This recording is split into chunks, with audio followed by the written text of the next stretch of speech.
अच्छा, कभी ये सोचा है कि एक पेंसिल जिससे हम लिखते हैं, एक हीरा जो दुनिया में सबसे कठोर माना जाता है, और यहां तक कि हमारा अपना डीएनए, इन सब में क्या कोई एक चीज कॉमन है? जवाब है हाँ, और वो है कार्बन। तो आज हम इसी कमाल के तत्व की कहानी को समझेंगे, जो सच में जीवन का आधार है। तो सवाल यही उठता है कि भाई एक अकेला तत्व इतने अलग अलग रूप कैसे ले सकता है। एक तरफ सख्त हीरा तो दूसरी तरफ जीवन का कोड डीएनए। चलिए इस रहस्य से पर्दा उठाते हैं और कार्बन की इस अनोखी दुनिया में गोता लगाते हैं। तो हमारा आज का सफर कुछ ऐसा रहेगा। सबसे पहले हम जानेंगे कि कार्बन कैसे दूसरों से जुड़ता है, मतलब उसकी बॉन्डिंग को समझेंगे। फिर हम देखेंगे कि यही बॉन्डिंग उसे लाखों अलग अलग रूप कैसे देती है।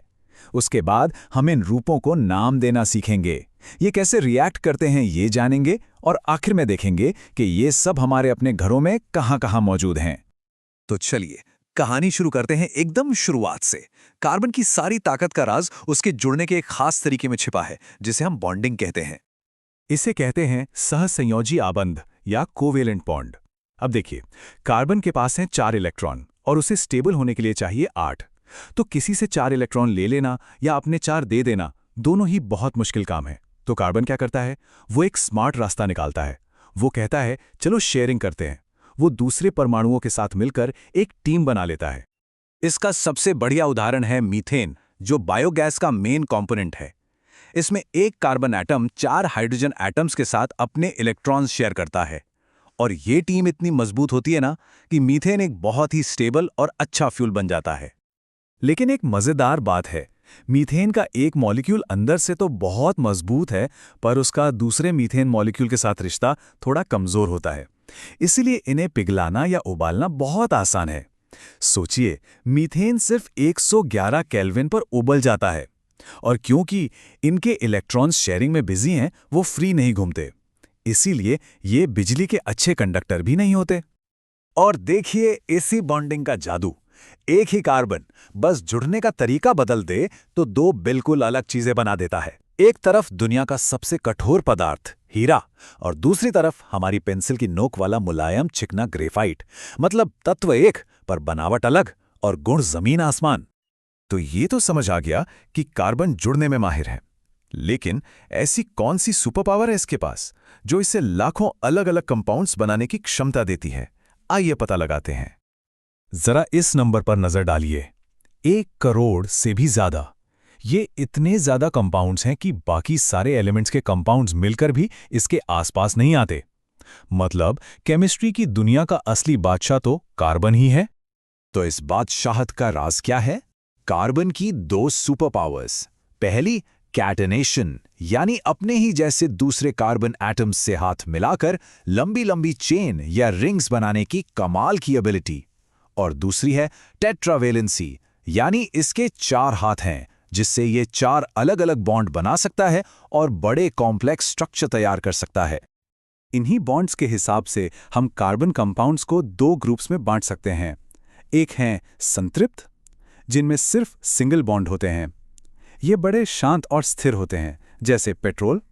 और दूसरे हैं असंतृप्त, जिनमें डबल या ट्रिपल बॉन्ड होते हैं। ये थोड़े ज़्यादा रिएक्टिव होते हैं, जैसे वनस्पति तेल, जिसमें हाइड्रोजन मिलाकर हम उसे वनस्पति घी में बदल देते हैं। और ये वैरायटी का खेल यहीं नहीं रुकता। कार्बन सीधी चेन बना सकता है, ब्रांच्ड वाली चेन बना सकता है, या गोल रिंग भी बना सकता है। और सबसे मज़ेदार बात यह है कि कभी-कभी फॉर्मूला एक ही होता है, पर स्ट्रक्चर और प्रॉपर्टीज बिल्कुल अलग हो जाती हैं। इन्हीं को हम आइसोमर्स कहते हैं। ये ऐसा है जैसे ईंटें तो वही हैं, पर किसी ने सीधा घर बनाया और किसी ने गोल।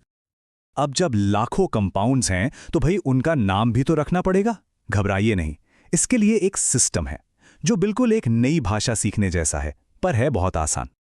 इस सिस्टम का नाम है IUPAC, और ये बस 3 सिंपल स्टेप्स में काम करता है। स्टेप 1, सबसे लंबी कार्बन चेन गिनकर उसका पहला नाम तय कीजिए। स्टेप 2, देखिए कि उससे कौन सा खास ग्रुप जुड़ा है और उसका सरनेम यानी सफिक्स लगाइए। और स्टेप 3, पहले नाम और सरनेम को जोड़ दीजिए, बन गया पूरा नाम।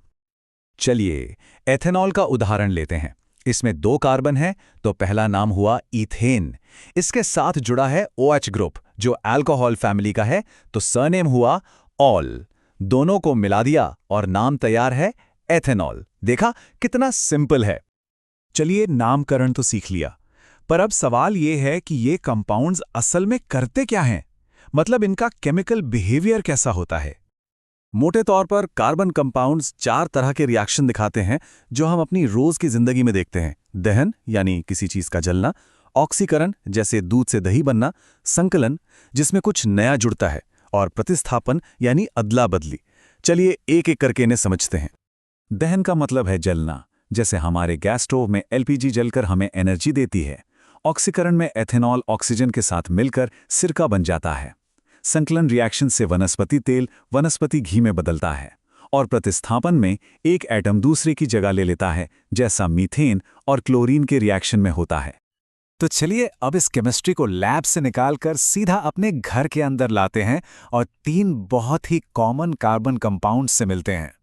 पहले हैं एथेनॉल, जो कई दवाइयों में सॉल्वेंट का काम करता है, और एथेनोइक एसिड, जिसे हम सिरके के नाम से जानते हैं, जो अचार को खराब होने से बचाता है।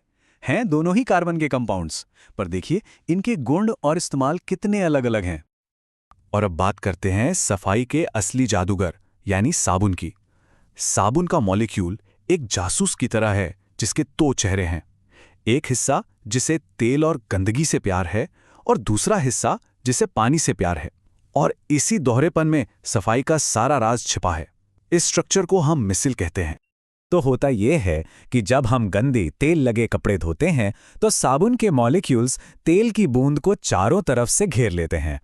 तेल वाला हिस्सा अंदर की तरफ और पानी वाला हिस्सा बाहर की तरफ। ये एक गोला बना लेते हैं जिसे मिसल कहते हैं। तेल इसमें कैद हो जाता है और फिर पानी के साथ बहकर निकल जाता है। हो गए कपड़े साफ। पर साबुन की एक कमजोरी है हार्ड वाटर यानी कठोर जल। जब पानी में कैल्शियम और मैग्नीशियम ज्यादा होता है तो साबुन झाग बनाने की जगह एक चिपचिपा मैल बना देता है। और हमारे हीरो साबुन की इसी बड़ी प्रॉब्लम का सल्यूशन बनकर आए डिटर्जेंट्स। तो एक तरफ कार्बन हमारे शरीर और हमारी दुनिया को बनाता है, वो जीवन का आधार है। लेकिन दूसरी तरफ जब हम इसे ईंधन के रूप में जलाते हैं तो यही कार्बन क्लाइमेट चेंज का एक बड़ा कारण भी बनता है।